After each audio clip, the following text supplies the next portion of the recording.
mediasinya gagal kan, dia nggak datang di mediasi, cuma itu aja sih ya sebenarnya aku berharap sih bisa diselesaikan dengan jalur damai ya, karena ini menurutku bukan permasalahan di komunikasi sih menurutku. Sekali lagi aku bilang kan, kalau misalnya ada yang kurang, ada yang salah, ya aku siap untuk memperbaiki. Kalau sebagai manusia aku siap untuk memperbaiki. Jadi kedua belah minta mediasi, namun untuk salah satu dari yang diundang tidak hadir. Yang hadir aja RL. Ya, lanjut.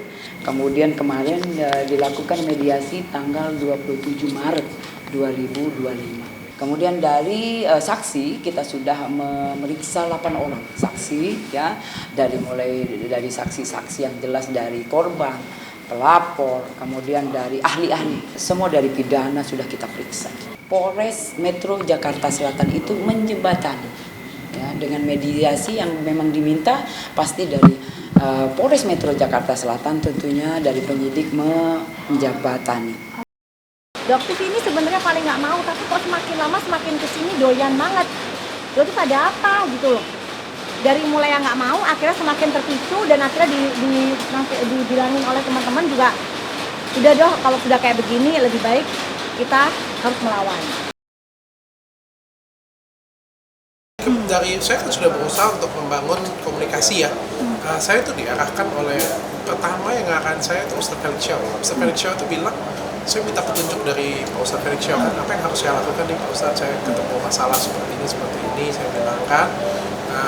Saya juga nggak ngerasa seperti itu, tapi saya difitnah, saya bilangkan ada beberapa hal yang merugikan saya. Apa yang harus saya lakukan? Ustadz Felix Xiao bilang, samperin, datengin, dia bilangkan, tabayun aja, ngomong baik-baik. Tapi beliau juga nggak bersedia kan, bahkan beliau mewaktenin kemana-mana, ya nggak apa-apa kan, itu kan adalah itikat baik saya untuk oke, kita komunikasi yuk berdua yuk, kalau enggak kita tanpa kamera juga boleh ya, kita punya ngobrol. Apa yang memang saya kurang ya saya bisa perbaiki, saya perbaikin. Kalau misalnya saya punya alasan, saya akan nyatakan langsung kayak gitu apa masalahnya. Tapi kan beliau tidak bersedia, nggak mau.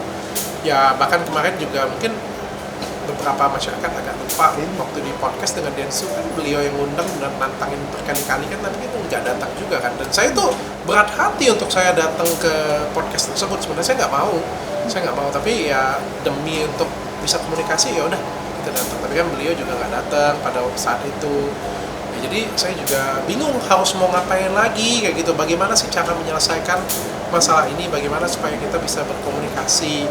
Dan akhirnya ya masuk ke masalah hukum. Kalau sudah masalah hukum ya sudah, biarkan hukum aja yang komunikasinya via hukum saja.